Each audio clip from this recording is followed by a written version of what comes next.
In the First World War, letters were a vital link between the men and women who served overseas and their families at home. Letters brought emotional solace to the soldiers, sailors, and nurses who saw death and suffering firsthand. For them, any news from home was a treasured distraction from the madness of war. People in Newfoundland and Labrador also waited anxiously for an envelope from overseas. In a dark time, the letters were a source of hope that their loved ones were alive and well. Today, we still cherish the letters of the First World War. They give us a view of the war as it unfolded and a glimpse into the inner lives of the men and women who experienced it. During the war, tremendous amounts of mail moved between the front lines and the home front. By 1917, Allied forces on the Western Front were receiving up to 12 million letters every week, and they were sending home about 8 million.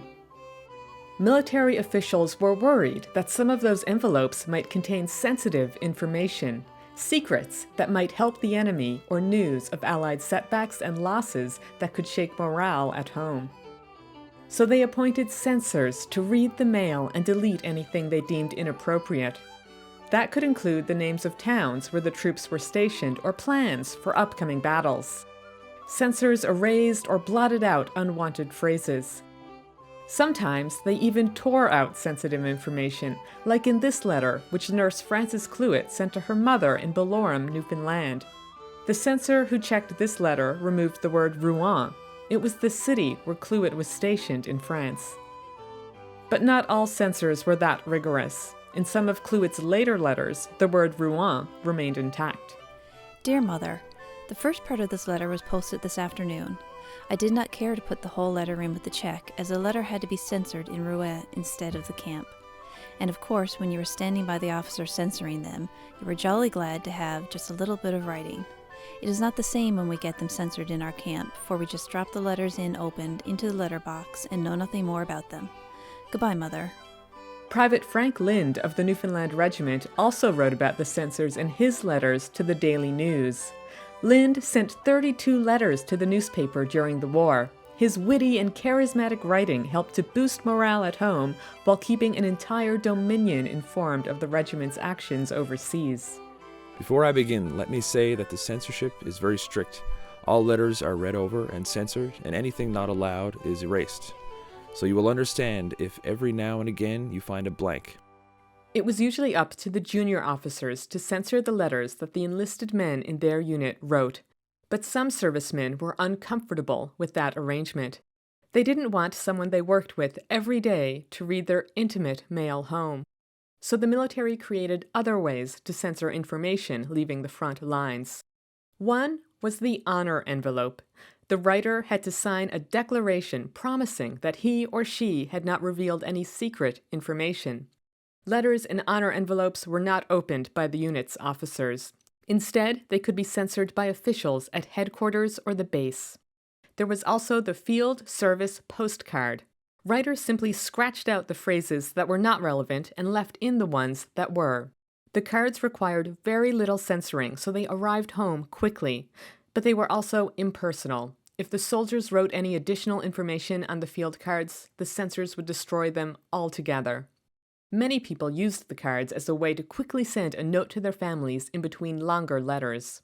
A soldier identified only as Norman used this card. It reads, "I am quite well and am going on well. I have received no letter from you for a long time." A scarcity of news from home was a recurring complaint that many of the men and women who served overseas shared. Wartime mail moved slowly, and it was often difficult to track down the soldiers and sailors who were in active service. Private Lind described the situation to the Daily News. Since writing yesterday, I have received a lot of letters which have been going all over Egypt, Malta, and England, hunting me out. And at last they found me. In one batch I received 68 letters, and they've been coming in smaller numbers ever since. It is so good to get letters after such a long wait. Sailors also had a hard time picking up some of their mail because they often had to go ashore to get it. John Luther of the Newfoundland Royal Naval Reserve described the problems he had trying to pick up a package from his home in Twillingate. He was anxious to get it because it contained a bounty of goods, socks, mittens, tobacco, and an assortment of canned foods like rabbit, salmon, and bake apples.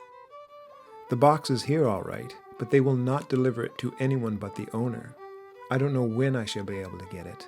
You see, we are at sea nearly all the time, and when we get in port, it is only for coal, and we leave again soon after we are finished coaling, and can't get ashore in the day. We arrived here on the 10th, and are leaving here tomorrow. Perhaps next trip we may get an afternoon's leave, and then I may get it. The slowness of the mail also upset people in Newfoundland and Labrador. They hated to imagine the extreme discomforts that their friends and families had to endure overseas, and they wanted to help by sending them frequent letters and gifts. When a package didn't arrive on time, it was a reminder of just how helpless people at home were to protect their loved ones overseas.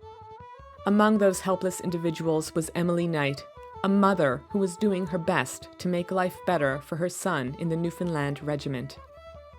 My dear Will, I was delighted to hear you were quite well again, but I am sorry to hear you had not received the parcels up to the time of writing, because I think there was plenty of time. I am sending 2 pairs of socks now and some Prince Albert tobacco. They use it here now for making cigarettes. With best love from all, I remain your loving mother. Treasures like these brought physical comfort and a taste of home to the men and women who were serving in far-off, war-torn lands.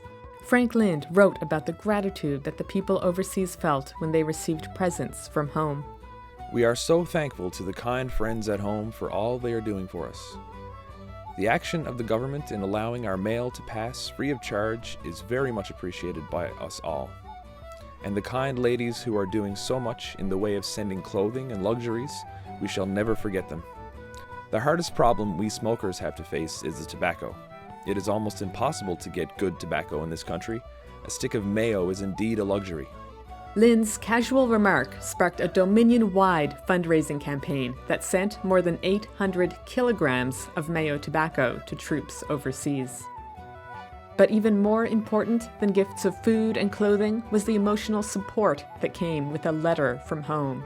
Letters bound together families that had been torn apart by war. They were a lifeline for the people who served overseas, a link to a safe and familiar world that they longed to return to. Writing letters was also therapeutic. It gave the soldiers, sailors, and nurses a way to share their innermost thoughts with the people who cared the most for them. The letters of the First World War give us valuable insight into the human story of battle. They tell an intimate and immediate story that cannot be recreated by official histories, military records, or government documents. The letters let us see the everyday realities of the war as it unfolded.